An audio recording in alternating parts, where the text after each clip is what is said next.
Muy buenas tardes, muy buenas noches, muy buenos días. Como todos los sábados, en las pasadas 14 temporadas, es decir, 7 años, aquí el Club de Lectores del Pozo Antillano, Pasillo del Sur Editores, y este es su anfitrión Daniel Mina, para entrevistar lo último de la avenida en la literatura puertorriqueña en cualquier género. Y hoy estamos por el género de la literatura de la novela, con un querido amigo. Estábamos haciendo chistes antes de empezar del pasado que nos vincula, y quien es alguien que yo creo que necesita un agente literario para empezar a escribir tanto en español como en inglés, como en francés y en sueco, porque tiene un género de novela que es un palo, como decimos en Puerto Rico, es decir, que es un éxito, que son novelas de carácter policíaco, investigativo, judicial, y siempre tienen un ángulo. Y estamos aquí con Irán Sánchez. ¿Cómo estás, Irán? Muy bien, muchas gracias por la invitación, Daniel. Me place estar nuevamente contigo. Estuve hace unos años hablando de otro de mis libros, así que estoy el de la nevera. Hay dos cuerpos en la nevera y otros crímenes. No se los voy a contar ese libro, que fue premiado por varias instancias, por el Colegio de Abogados y por el PEN de Puerto Rico. Fue por el PEN de Puerto Rico. El instituto. Y del instituto, creo y el que Instituto fue de Literatura. Sí, pero yo me acuerdo, ese es el libro, un libro curioso de muertos que se almacenan en las neveras en Puerto Rico. Pero hoy vamos a hablar de otro libro. Ahora te serás Lucía, que me estaba explicando. Este libro acaba de salir hace poco, yo diría que menos de un mes, ¿verdad? Que empezaste la promoción. La promoción empecé hace menos de un mes, porque fue cuando me llegaron los libros de la imprenta. Ok, y entonces lo empecé a ver, y yo, cuando empezamos a planificar esta temporada, dije: el primer mes tiene que venir Irán, porque uno, para darle pura al libro, ¿verdad?, en la trayectoria literaria tuya, pero lo otro es que si a usted le gusta el morbo, y a usted le gustan las cosas bien interesantes, desde una lectura de alguien que en otra vida fue juez, en otra vida ahora es escritor, pues eso vale la pena. Pero para conocer Irán, siempre nos gusta hablar un poco de toda su trayectoria, que ya podemos hablarla, de las múltiples vidas que has vivido, porque en una etapa fuiste funcionario público, fuiste miembro de la judicatura, y ya llevas consistentemente como 10 años de escritor a tiempo completo. Llevo más. Mi primer libro fue en el 2008, así que ya... 17 años. Sí, 17 años. Que viene de una trayectoria interesante de escribir en varios géneros. Tiene una columna, creo que es semanal o bisemanal, en unos periódicos de circulación nacional. Bueno, mi compromiso es una columna al mes, pero con el periódico, pero si quiero escribir más veces, y a veces escribo más veces. Sí, escribo más porque pasan incidentes en el país, sí, y el comentarista oficial es él. ¿Tú crees que yo no me doy cuenta? Pasó un lío y de repente a las 3 de la tarde aparece una columna, es decir, sacaste tiempo por una columna digital, y eso está bien. Pero tiene un ángulo que a mí me gusta, que él viene de Yauco, y en Yauco está uno de los grupos, gremios de escritores más hermosos que tiene Puerto Rico, que se llama Time Deck. Y ese grupo, él es parte, y este libro es publicado con Time Deck, que voy a decir lo que significa el acrónimo, que siempre se me escapa. Es Casa Yaucana, Taller de Investigación y Desarrollo Cultural, Inc. Que es un proyecto que ya debe tener 46 años de fundado, sobre 250 o 300 libros publicados. Es impresionante el trabajo. Tienen una librería comunitaria en la antigua plaza de mercado allí en Yauco. Y es de esos proyectos que me hacen a mí sentir orgulloso de mi país, que es que aquí la gente hace independientemente del estatus colonial, independientemente si el Estado te ayuda o no te ayuda, si el municipio te quiere o no, y están haciendo, porque es un gremio muy bonito. Y él es miembro, y él es uno de los hijos nacionales de Yauco, muy querido allí, y otros embelecos más. Así que vamos a ir hablando poco a poco con el compañero Irán. Le damos las gracias a Paola Estela, quien está es videógrafa de este proyecto, en la ejecución y la producción general, y a toda la gente que nos sigue semanalmente en todas las entrevistas que vamos haciendo, que ya son muchas, porque son 7 años, un promedio de 50 entrevistas al año, lo cual nos permite tener un reflejo interesante de todo el mundo que está en el sector de la escritural del país. Cuéntame, ¿Quién eres tú? Pues yo soy un muchacho del barrio Almácigo Alto de Yauco, que nací en la Cuesta de los Judíos número 8, es como se llama precisamente mi primer libro. Con el otro. Sí, con Irán, con Alberto. No, Alberto fue en ese libro y en todos los demás ha sido mi editor. Okay. Pero Cuesta de los Judíos es un libro de memorias de mi infancia, sí, en la Cuesta de los Judíos, que es donde yo nací. Pero yo a los 11 años y medio, mi papá se pegó con una papeleta en el hipódromo El Comandante, le dieron $960 de premio y con eso compré un solar de 300 metros en el barrio Almácigo Alto. Allí hizo una casa de madera donde yo me seguí criando hasta que vine a la universidad, donde yo viví en esa casa cuando yo vine aquí a Río Piedras a estudiar a los 17 años. Y hice mi bachillerato aquí en Río Piedras. En ese momento, en esa época es que conozco, porque me hospedo junto a Antonia Martínez Lagares, aquí detrás de este edificio en el que estamos. Y entonces, después de eso, estudié en lo que fui de bachillerato a la Facultad de Derecho de la UPR, trabajé en el semanario La Hora, que era el equivalente de Claridad en el Partido Independentista Puertorriqueño, al que yo pertenecí en mi temprana juventud. Y entonces, en ese semestre que estuve fuera, que trabajé con César Andreu Iglesias, etcétera, desarrollé, ¿verdad?, cierta afición por el periodismo, por la crónica, las cosas que sucedían, y a mí me enviaban a la calle a cubrir huelgas, y después yo me sentaba y escribía las crónicas sobre eso.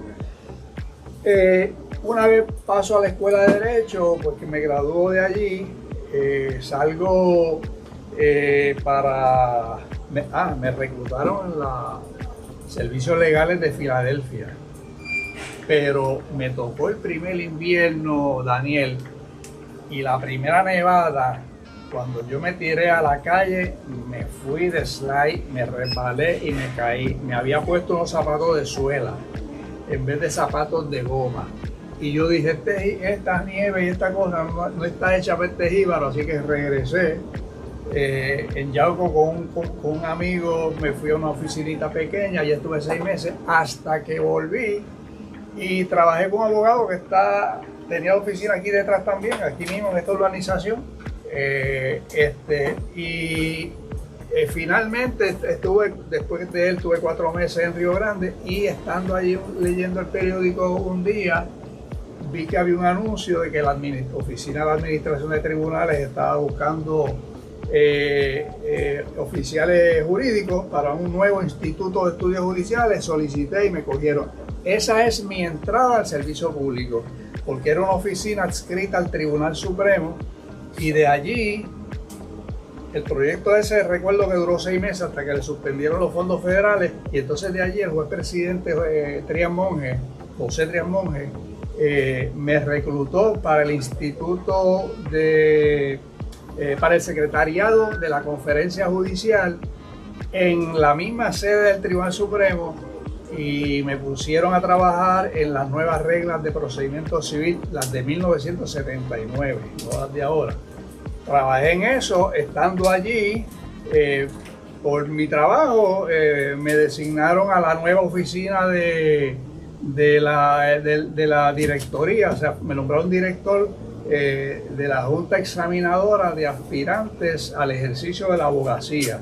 Y simultáneamente, cuando vacó el cargo de compilador y publicista de jurisprudencia del Tribunal Supremo, que es donde se publican los DPR y donde se preparan lo que los estudiantes le llaman los escolios, pero que son los sílabos o los resúmenes normativos de cada caso. Pues yo preparaba los resúmenes normativos para cada caso y los publicaba en esos libracos, esos tomos que tienen los abogados que tenían antes. Hoy día eso está digitalizado. Así que estuve allí hasta que un día me entrevistaron en Fortaleza. La señora Sila Calderón me hizo una entrevista. Tiempo después me reclutaron como ayudante del gobernador Hernández Colón en el área de Administración de la Justicia y Protección al Ciudadano, así se llamaba oficialmente el cargo. En la prensa le decían ayudante de seguridad pública, pero no era, era de Administración de la Justicia y Protección al Ciudadano, ese es el nombre del cargo. Allí estuve 3 años con el gobernador Hernández Colón hasta que él me nombró juez superior. Fui a trabajar a Mayagüez, después me trasladaron a Carolina como juez administrador en Carolina y a los 4 años me nombraron al primer tribunal de apelaciones que hubo, de donde me jubilé. ¿Qué año fue esto? Como en el 95.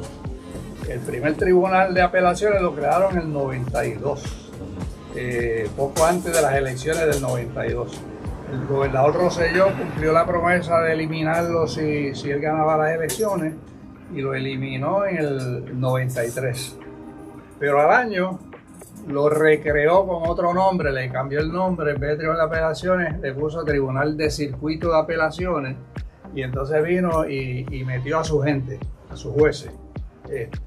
Y entonces de 15 subimos a 33, creo que fueron, y con el nuevo nombre. Y yo estuve allí hasta que me jubilé. Después que me jubilé, entonces me dediqué a escribir literatura y a escribir columnas de periódicos, etc. Sí, porque es interesante porque has establecido varios géneros, uno cuento, otro novela y otros que son biográficos o de ensayos biográficos, por llamarlo de alguna forma, porque trabajaste en el de Antonia Martínez Lagares y también trabajaste como escritor visible o invisible en el libro de Raymond Dalmau, ¿correcto? Sí, el de Raymond es el escritor visible, lo que pasa es que tuve que ponerle el nombre de él junto al mío porque realmente yo no me había inventado nada de lo que aparecía ahí escrito. Raymond iba a mi casa, Raymond Dalmau iba a mi casa 2 veces en semana, nos sentábamos y yo tomaba nota, yo le hacía preguntas y a base de las preguntas él me contestaba y entonces yo con ese material pues me sentaba e iba armando su historia, ¿verdad? En primera persona. Luego yo le entregaba lo que yo había escrito y él me decía si estaba de acuerdo o no estaba de acuerdo, si quería añadir, si quería quitar. Y a base de ese proceso, o sea que fue un libro que hicimos a 4 manos y por eso en la portada aparecen ambos nombres como los autores, Raymond Dalmau Pérez y Irán Sánchez Martínez. Los otros a los que tú te refieres, Daniel, son memorias, aparte de ese libro de Cuenta de los Judíos número 8, que es la memoria de infancia. Después de eso yo escribí la continuación, que son las memorias de escuela intermedia y superior. Las cosas que vivía un muchacho en un pueblo pequeño. ¿Cómo se llamaba la editorial que ustedes tenían 2 letras? Editorial Letras 2. Letra 2, sí. Que era con Alberto. Sí, con Alberto Medina, sí. Pero después de eso, pues, cada cual siguió publicando por su cuenta, porque era muy complicado, los informes al Departamento de Estado, las planillas separadas, era un lío. Y entonces te decía que yo escribí la continuación, que debe estar aquí, que se llama Quería ser como Charles, por los paquines. Entonces los paquines había un anuncio de aquel fisiculturista que era Charles Atlas. Ajá. Y cuando uno es chamaquito, que es flaco, y tiene ese deseo de querer ser un poco más físicamente, pues yo pensé que haciendo ese curso podía adquirir más fortaleza, más musculatura, pero los muchachos empezaron a decirme, oye, tú sabes que si uno se pone a hacer ejercicio de esa naturaleza mientras uno está creciendo, se detiene el crecimiento, se detiene el desarrollo. Me metieron miedo, así que abandoné la idea, pero yo quería ser como Charles Atlas. De allí viene el título de esa memoria. Antonia es una memoria híbrida, es un libro híbrido, porque Antonia... Pero es que tú trabajas lo híbrido, porque el libro de 2 cuerpos en la nevera también es híbrido. Es híbrido. Porque yo he estado, sin entrar en detalles, yo he tenido que evaluar ese libro en ciertas instancias literarias, y uno siempre se pregunta cuál es el género del libro, ¿verdad? No estamos entrando en el mérito sustantivo, es un buen libro, pero ¿cuál es el género? Porque uno trata de decir que esto es una novela, esto es un ensayo, esto es una crónica, y nada, hay una ambigüedad interesante para alguien que viene del mundo estricto del derecho, esto y lo otro. Eso te queda bien. Sí, o sea, yo no quería hacer una crónica por sí, porque la crónica es fría, tipo ensayo, son datos, y yo no quería hacer exactamente eso en dos cuerpos en la nevera. Yo lo que quería era aprovechar el conocimiento que yo tenía de esos casos que yo había visto y montar una pieza literaria que, aunque los hechos fundamentales fueran ciertos, el relato no fuera enteramente cierto. Es decir, que me permitiera cierta licencia literaria para yo utilizar los diálogos. O sea, esos diálogos que están allí, créeme, yo tenía notas del estrado, pero los diálogos que sucedían fuera de la corte me los tenía que imaginar yo en ese sentido. Por ejemplo, yo creo donde yo más usé mi licencia literaria fue en Palabra de Hombre, que es el alguacil que agrede, caso de violencia doméstica, y mete la cabeza de la señora en la bacineta del inodoro como parte de la agresión. Y yo tenía los hechos de ese caso, pero antes de llegar a esa agresión, yo me invento una relación romántica, incluso de ellos en el cuarto. Así que esa es una combinación, porque yo digo, antes de llegar a este punto, esta gente tuvo que haber estado locamente enamorada. Lo único que yo sabía era que él le había prohibido que saliera de la casa sin su permiso. Y que ese día ella salió a cambiarle una camisa que le había comprado a él de regalo y le había quedado grande o pequeña, no me acuerdo, y fue a Plaza Carolina a cambiarla. Y cuando regresó, no la encontró porque ya estaba cambiando la camisa, y eso fue el principio de todo. Y yo dije, pero antes de eso, estos seres humanos tenían que tener una relación romántica, bonita, como generalmente ocurre antes de llegarse a este punto. Y lo que hice fue que me inventé esa relación. Y de ahí en adelante entonces la cojo cuando el caso llega al tribunal, ¿verdad? Que es cuando le someten el caso y me toca a mí juzgarlo. Que ese es un caso que si lo recuerdan, él va y se declara culpable con la idea de que yo le concediera un desvío, que es lo que permite la ley de violencia doméstica, pero por las circunstancias que no voy a discutir en este momento, luego de escuchar a la víctima y a la directora del programa que daba los desvíos. Luego de escucharla, yo llegué a la conclusión de que le iba a dar una probatoria, pero combinada con 30 días de cárcel al inicio. Y yo pensé que es una combinación que en el caso de él podría funcionar. A ver si lo disuadía en las próximas ocasiones, que tuviera una idea de cómo era la cárcel. ¿Y lo disuadiste? ¿Hubo disuasión ahí? No sé, porque eso, al no haber habido desvío, eso le contó como convicción y acarreaba la destitución del cargo alterno. Así que él se fue de la rama judicial y no sé qué es de la vida, que fue en la vida real, de la vida real de esa persona. Porque como te digo, yo retomo, rehago, recreo, me imagino y hago un relato que no es 100% fiel a la realidad. Claro, porque es ficción y está distinta. Pero sí creo que tienes una obra ya bastante diversa, y más las columnas, que tú todavía no has publicado un libro de tus columnas. Sí, publiqué una de las columnas del 2009 al 2019. ¿Y ese se titula cómo? A mi juicio. Ese no lo conozco. Se fue premiado por Pen Club como en la categoría de periodismo. Y fue premiado el mismo año que Pen Club me premió también, Quería ser como Charles. Ese año yo tuve 2 premios de Pen Club. ¿En qué año fue esto? Tuvo que haber sido 20, 21, 22 por allí. En la pandemia. Malo para la fecha. Yo no me acuerdo de eso, pero sí, creo que tienes ya una obra. ¿Poesía no has hecho? No, yo respeto a los poetas. Mi hijo era poeta y tenía 2 libros y uno que yo le voy a publicar póstumo, 3. Él era poeta, pero yo traté una vez de escribir un poema y me di cuenta que eso no era lo mío. Pero estamos aquí entrevistando a Irán Sánchez en el Club de Lectores del Pozo Antillano Pasillo del Sur Editores, con su nueva obra, Ahora serás libre, ahora serás Laura, perdón. Lucía.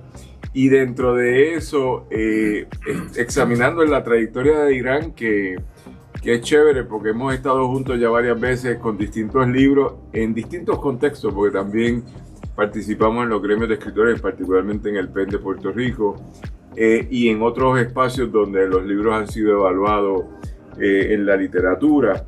Y como le comentaba yo a él por su formación de juez, ¿cuántos años tú fuiste juez? 18. En total. En total, 4 superior y 14, casi 14 de apelaciones. Y pues eso le permite demasiadas cosas. Cuando estaba en superior, escuchar testimonios; cuando estaba en el apelativo, leer muchos textos, ¿verdad? De otros juristas, abogados.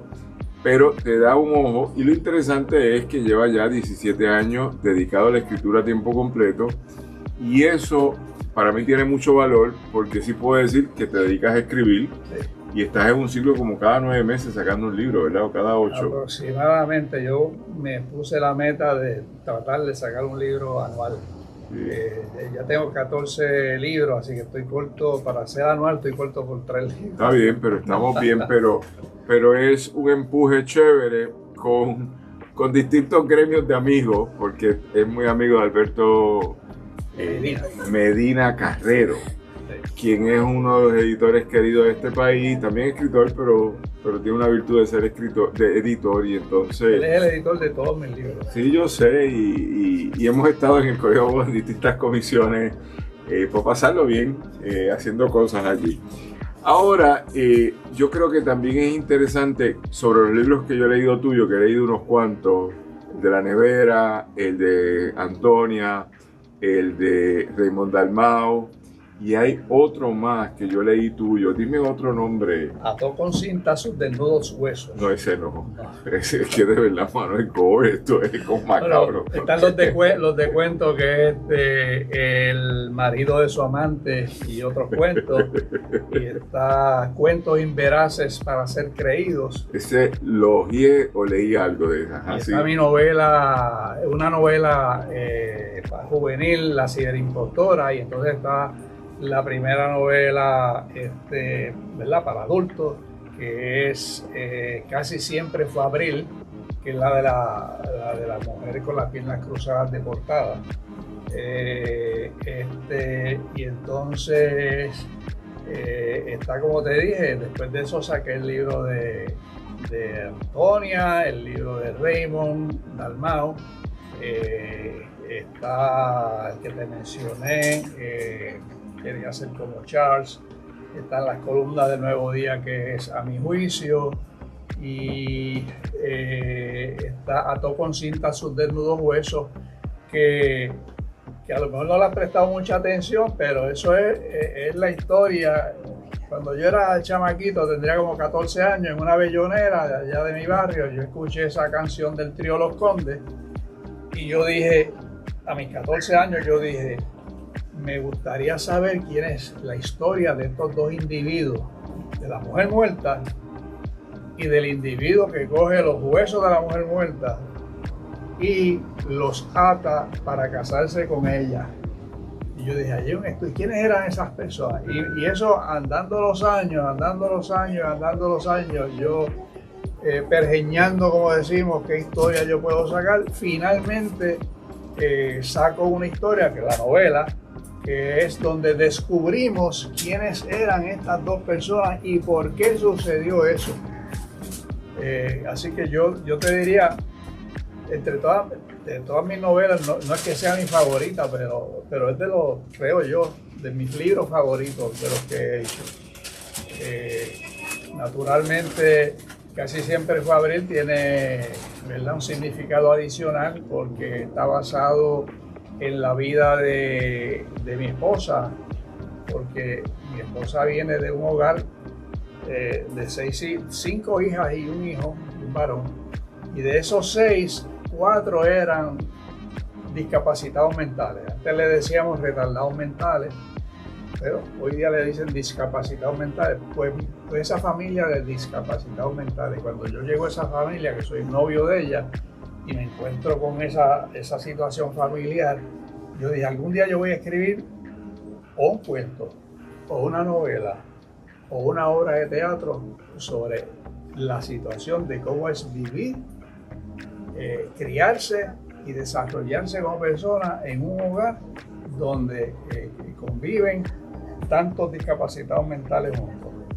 Y el Casi Siempre fue Abril es el libro que yo finalmente conseguí aunar, ¿verdad? Y darle alguna explicación de cómo un ser humano puede desarrollarse plenamente, que es el caso de mi esposa, que mi esposa tenía esos 4 hermanos en esa condición, y sin embargo ella tuvo 4 puntos desde primer grado hasta el 4º año de escuela superior. Y acá en la universidad quizás no eran 4 puntos, pero eran 380, 390 en la universidad. Te quiero decir, y la hermana, la única otra hermana también, completamente dotada, ¿verdad?, de normalidad, también era una mujer bien inteligente. Entonces, en esa novela, de hecho, hay un lado que yo digo, ¿cuál es la justicia esa de tú coger la inteligencia y dividirla de esa forma? Darle toda la inteligencia a 2 y gestarse a los otros 4. Bueno, y dentro de eso ha habido un devenir. Hay cosas que podemos conversarlas, que es que hemos estado en otras luchas por la libertad de expresión, y tú sabes que cuando hacen una encuesta en Puerto Rico de la gente más conservadora, las encuestas no fallan. Los más liberales son los abogados en Puerto Rico. Los más conservadores, la gente promedio que dice, métele picota, cárcel, esto y lo otro, corta de las manos, esto y lo otro. Ponen a un abogado o abogada a hablar y todos dicen, no, hay que garantizarle el debido proceso de ley, la gente tiene unos derechos, se ha acusado, esto y lo otro. Y así interesante, porque hemos estado en circunstancias donde hemos participado en otro devenir tuyo, que es la defensa de los derechos. Y eso yo lo tengo que respetar de ti, que fuiste el director de mi reválida de abogado. Y ya hice los chistes ahorita, porque tú eres muy estricto. Y cuando nos estábamos allí, creo que era, ¿dónde era que estábamos? En el Coliseo. El Coliseo Roberto Clemente. Que tú estabas allá lejos y uno te veía una tarima altísima. Una tarima, tú eras el Dios, ¿verdad? Entonces uno asustaba allí, se descolgaba las explicaciones que tenía eso para volver a estudiar. Y tú sin chistes y nada diciendo, empiecen, no puede haber copias, si se copian, esto tiene unas consecuencias, y uno ahí nerviosísimo. Pero esa es una función social, claro. Pero la otra que no todo el mundo asume es defender la libertad de expresión. Y eso hemos estado en debates interesantes, si quieres hablar un poco, donde tú has asumido posiciones muy interesantes sobre la libertad de expresión y te han caído encima. Sí. Y te hemos tenido que defender, pero lo hemos hecho consistentemente, así que... Sí, bueno, olvidé decirte que todo nace en esta otra faceta mía. La gente me conoce a mí con ser mira, que este es un juez muy serio, que este es una persona pero se sorprenden cuando leen mi libro, que no había mencionado, que se llama Están los locos y los que se hacen, donde yo recogí allí la mayor parte de las entradas de un blog que yo publico, que yo tengo, que se puede leer en iransanchezmartinez.blogspot.com, y si no se acuerdan de eso, entran a mi página, que ahí está, que es iransanchezmartinez.com. Yo tengo una página, y entonces en ese libro yo recogí todas las entradas de ese blog. Y cuando yo preparé el libro, yo se lo entregué a Silverio Pérez y le dije, yo no puedo publicar un libro donde yo practique esta literatura que tú haces, ¿verdad? De cogerse la vida con seriedad, pero de un modo utilizando la sátira, el hacer reír, etcétera. Porque a mí me gusta lo que hace Silverio. Y entonces, como yo no puedo hacer lo que hace Silverio, yo sencillamente me limito a tener un blog y hago esas entradas. Pues yo recogí esas entradas para ese año, las recogí en un libro que se titula Están los locos y los que se hacen. Cuando Alberto Medina, que tú mencionas, le dieron la encomienda de publicar para el Colegio de Abogados, Ley y Foro. Sí, que yo escribía también. Antes era de papel y hoy día pues es digital únicamente. Él me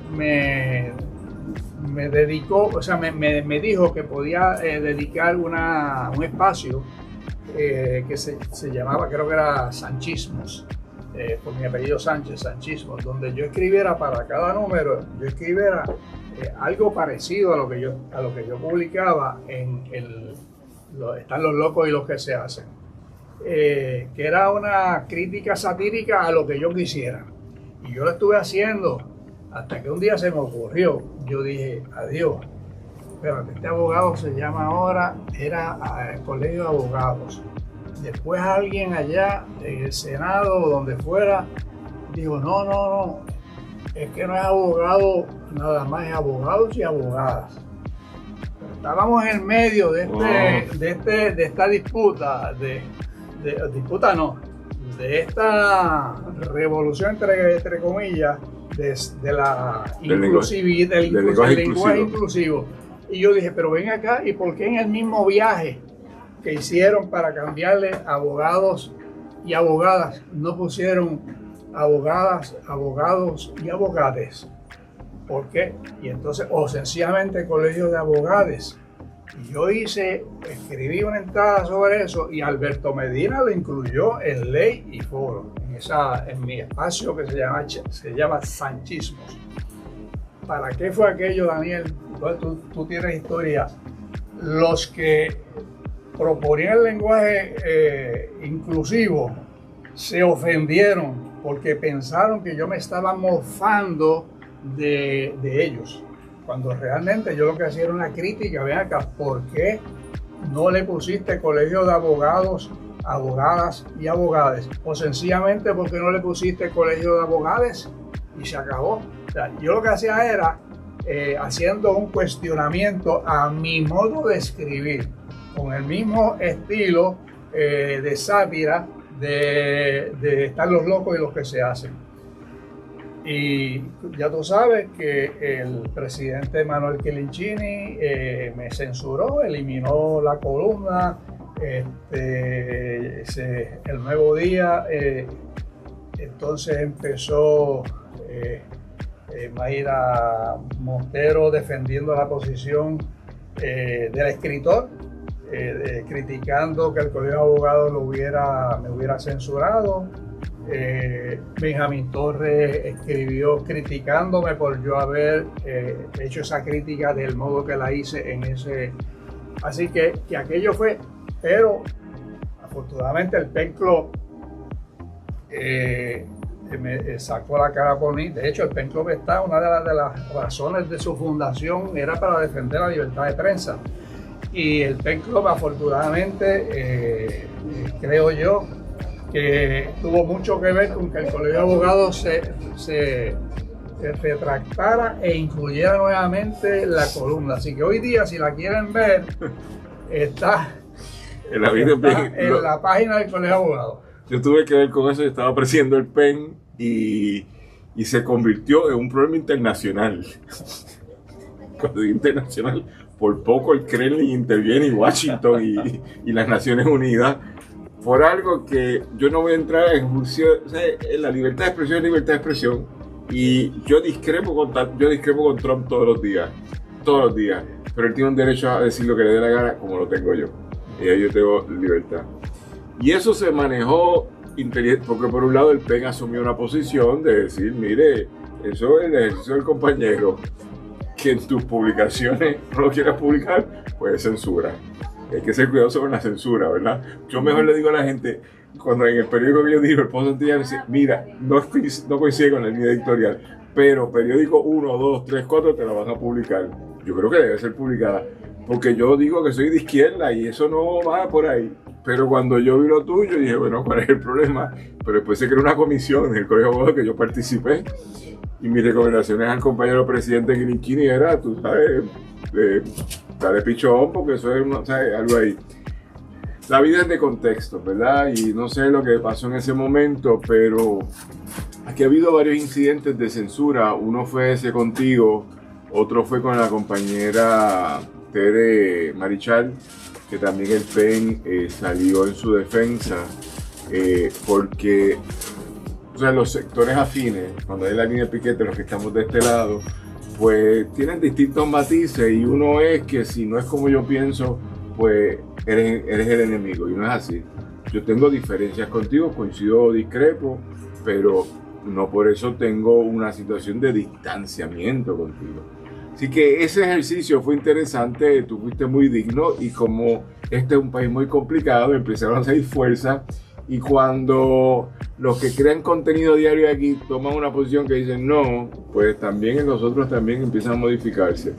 Pero la enseñanza es que usted escribe, y ahora te comparo con el otro Irán Lozada, que son ambos abogados. Ustedes son de la misma generación, más o menos. Sí, yo creo que un año mayor que él. Pues esto es 74, de graduado de Derecho, más o menos. Yo del 75, y creo que él es del 76. Él es 76, sí, pues con eso así, pues son abogados que los dos se dedican a escribir, los dos escriben intensamente, los dos tienen una larga trayectoria en el mundo de lo jurídico, pero dentro de esta conversación los dos ejercen su libertad de expresión continuamente, porque Irán ha hecho otro tipo de novelas que yo tengo hasta diferencia con la de Madiba, por ejemplo, y siempre se lo digo, ¿cómo vas a reconciliar la esclavitud, esto y lo otro? Pero no puedo decirle, vota la novela. Ese es tu trabajo y cómo tú interpretas. Y eso es lo que hay que valorar aquí cuando la gente se siente a escribir. Y en el caso tuyo, que yo sé que cuando uno está en el podio de la crucifixión, pues a veces no es fácil, ¿verdad? Porque tú quisieras que todo el mundo te apoyara y la gente se divide, esto y lo otro. Pero nada, es un capítulo importante que se discutió, que dio unos aprendizajes, porque sí hubo unos aprendizajes para el Colegio de Abogados. Por lo menos Kirinquini después hizo una resolución ahí, esto y lo otro. Y eso es bueno porque no siempre vamos a coincidir. Lo que vamos a sopesar siempre es el derecho de una persona a expresarse. Si tú me hubieras dicho vamos a matar a todos los gays, esto y lo otro, pues yo no te voy a defender. Pero eso no era el punto. Era un punto de lenguaje y la interpretación, si era mofándose o no, y yo creo que no había indicios sobre eso en tu trabajo, y ahí fuimos consistentes.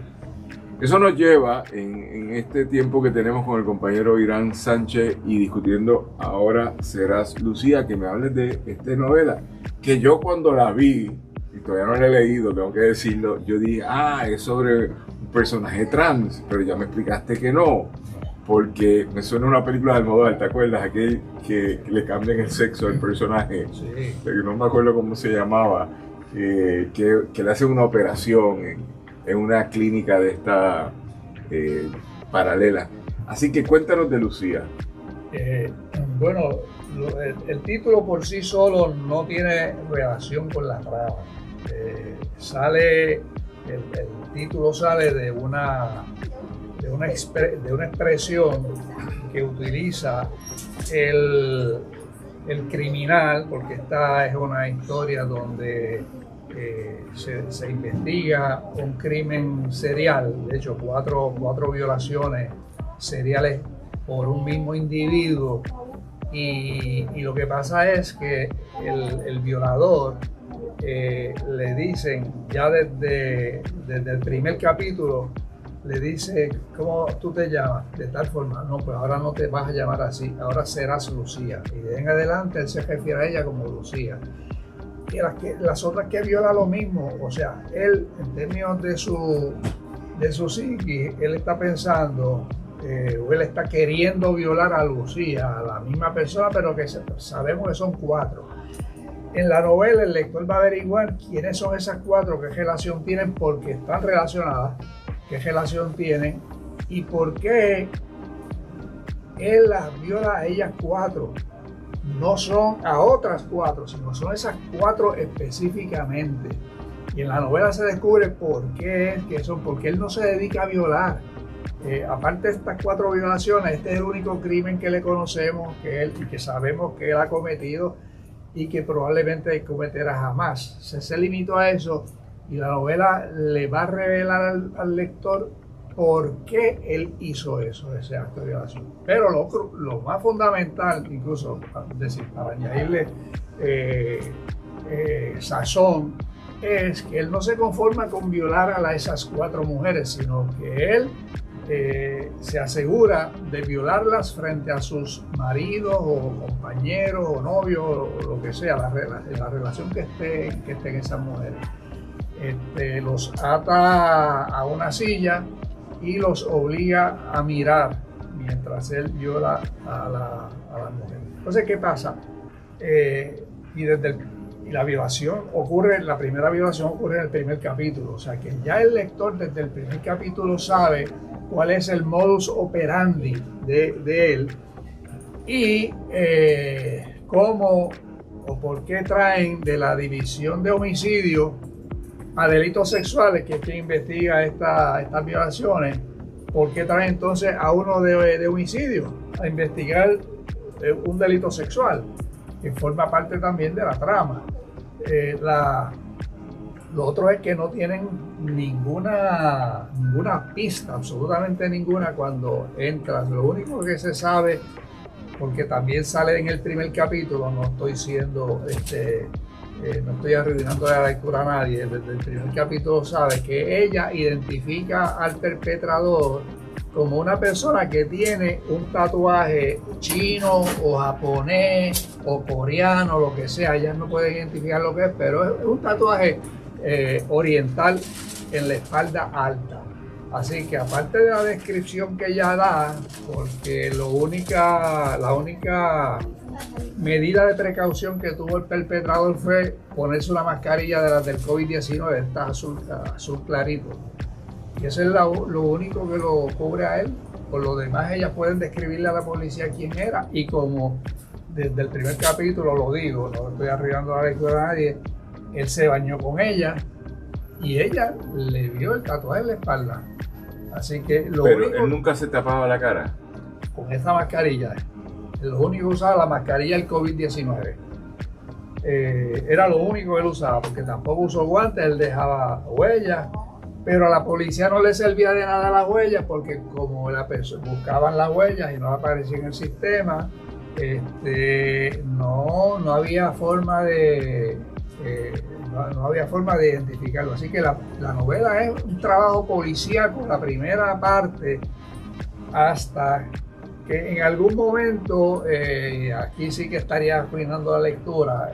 Lo único que puedo decir es que es una novela de las llamadas courtroom drama, es decir, drama de tribunal, porque el caso comienza en el primer capítulo en una violación y el último capítulo termina en una sala de un tribunal. Y no voy a decir lo que pasa porque es un final sorprendente o sorpresivo. Bien, y esta novela que salió publicada en 2025 se compone de ¿cuántos capítulos? 38, pero son capitulitos cortos. Sí, son cortos y la novela yo te diría que se mueve bastante ágil. Hay gente que me ha dicho que se la ha leído en 2 días, de un día para otro. Dicen que les ha gustado, que la ha enganchado y que quiere seguir leyendo más. No, es que el morbo tuyo es leíble, ¿entiendes? Porque el de los 2 cuerpos en la nevera, que después uno se pelea contigo porque uno no sabe cuando era ficción y cuando era un relato judicial, esto y lo otro. Y entonces uno se quedaba así, pero sí, yo me lo leí con interés. Pero fíjate, Daniel, la ventaja que yo tengo, o que yo tuve para este libro, lo mismo que para el anterior de los cuerpos en la nevera, es que como yo fui juez y yo vi ese tipo de casos, yo lo vi, o sea, yo vi casos de violaciones contra mujeres y vi violaciones múltiples, o sea, yo vi una violación en manada, 3 hombres, 3 muchachos contra una muchacha, o sea que yo tenía la ventaja, para este caso, de escuchar de primera mano cómo sucedieron los hechos en esos casos que vi de violación. ¿Y por qué violación? Me ha preguntado alguna gente. Bueno, porque la gente por lo que escribe en este tipo de novelas es de muertos. Apareció un muerto y ahora averiguar quién lo mató. Y yo dije, no, el muerto ya eso es un crimen muy vulgar en términos, ¿verdad?, literarios. Tengo que buscar algo que nadie haya tratado o que se haya tratado muy poco. Y en ese sentido es que te diría que tuve el beneficio y lucré el beneficio de haber sido juez juez superior, juez de primera instancia, donde tuve mi sala y tuve que manejar testigos, policías, jurados sobre todo, ver cómo ellos se comportan, ver sus necesidades, etc. Así que lo que yo hice fue que tomé de mi experiencia de juez y fui montando una trama que me pareciera a mí creíble, pero que me pareciera al mismo tiempo interesante y que la gente quisiera seguirla, empezar a leerla y seguirla. Así que ese fue mi enfoque, ese fue mi deseo desde el principio al sentarme a escribirla. No voy a decir que tienes una fórmula, pero tienes un instinto, porque el lector ese que es conservador, eso le gusta. Y por eso yo pienso que hay que traducirte a otro idioma, no tiene que ser inglés, pero otro idioma, donde a lo mejor esto tiene otro efecto, pero es porque es un género que ha ido desarrollando, donde combinan lo jurídico con la ficción, con la fantasía, con otra forma de contar. Me gustaría que nos leyeras un cachito para escoge algo, como dicen los muchachos, random. Y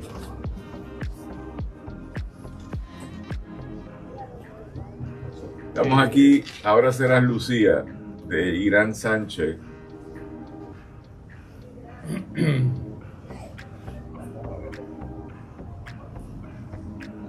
Le pidió entonces a ella que se sentara en el love seat. Luego le preguntó su nombre. Daniela, contestó ella con justificable debilidad de voz, que podría pasar por simple timidez. Pues Daniela, por un ratito vas a dejar de llamarte así. Ahora serás Lucía.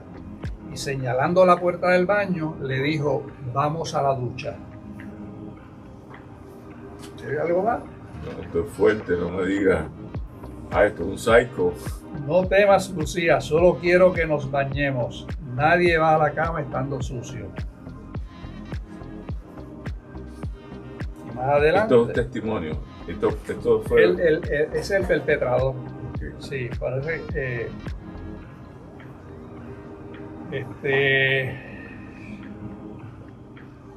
El hombre de espaldas a Honorio el marido, tomó entre sus dedos el tirador del zipper del traje de Daniela y lo bajó suavemente. Al quedar abierto por completo, el individuo de buenos modales lo hizo deslizar hombros abajo, cayendo el vestido al suelo y revelándose así una figura cubierta tan solo por unos panties negros y un brasier de encaje del mismo color. Actuaba con delicadeza y aparente respeto, como si no quisiera tomar ventaja del poder que da sobre las víctimas el miedo a perder la vida. ¿O sería acaso que pretendía ser como el mago de función, que trata de develar el objeto escondido de su acto de magia y espera la ovación del público ante la sorpresa? Solo que esta vez no se trataba de un embrujo ni de un truco de magia, sino de un hombre con pretensiones de control absoluto sobre una mujer asustada e indefensa, ante la mirada de pavor de un marido inmovilizado. Bien. Estamos aquí con el compañero Irán Sánchez contándonos de su nueva novela, y dentro de esta conversación te hago una pregunta de escritor. ¿Cómo tú te inventas las ideas? Yo sé que hay un texto original, un juicio, pasó algo, y después tú lo degeneras, lo conviertes en literatura, porque lo contrario sería hacer una transcripción de lo que pasó. Que a veces, hay algunas que son buenas, hay unos chismes de eso. ¿Cómo se llama el libro del amante? El marido de su amante. El marido de su amante. Hay libros que son buenos, que tienen ahí morbo. Pero ¿cómo se traduce cualquier libro de un dato histórico a literatura? Ese es el reto. Sí. Bueno, yo te diría, esto es como tocar música, Daniel. una parte de tocar música tú la aprendes y otra parte te viene de arriba. Yo soy dibujante, soy pintor y la gente me dice, pero ¿y dónde tú estudiaste? Y yo digo, bueno, yo estudiar, he cogido uno que otro taller por allí, pero no. La parte importante es la que viene de arriba. La otra parte, que es la de los talleres, eso es para tú perfeccionar, aprender técnicas y esas cosas. Pues con esto pasa más o menos lo mismo. Tú tienes que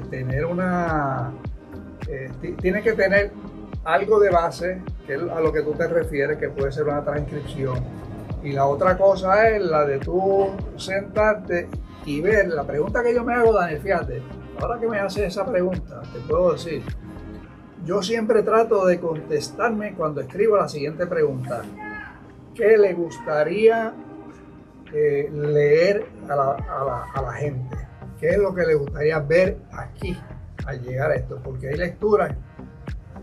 La misma persona puede escribir la misma historia, es decir, dos personas distintas pueden escribir la misma historia, una parecer aburrida y la otra parecer interesantísima. Yo creo que el que parece interesantísimo es el que se hace la pregunta. ¿Cómo la gente le gustaría conocer esta historia?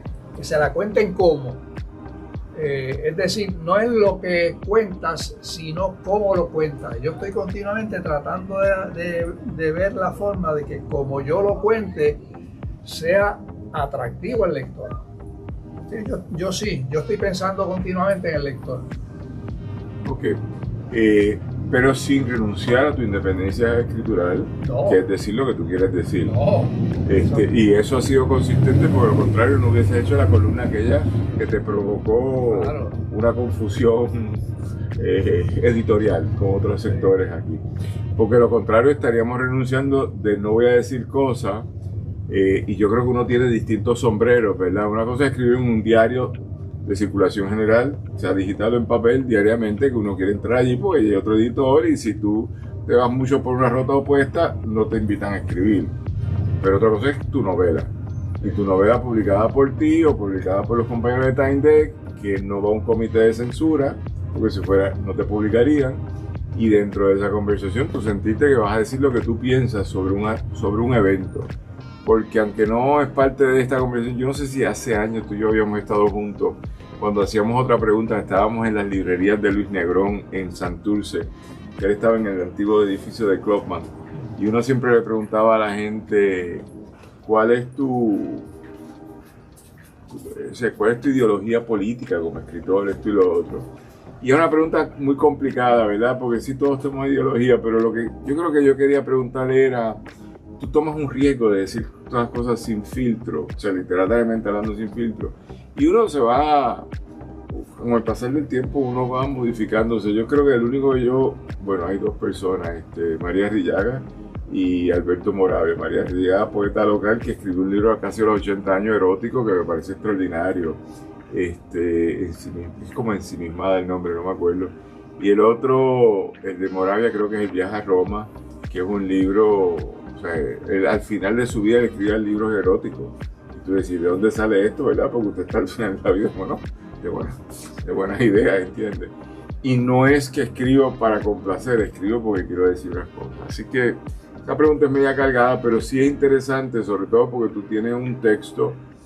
Hay una figura que yo he trabajado en distintos momentos, que es Luisa Nevares, no sé si sabes quién es, la única persona que fue condenada al cadalso por los americanos. Una vez invadieron en 1906, después le conmutaron y vivió y murió en La Princesa.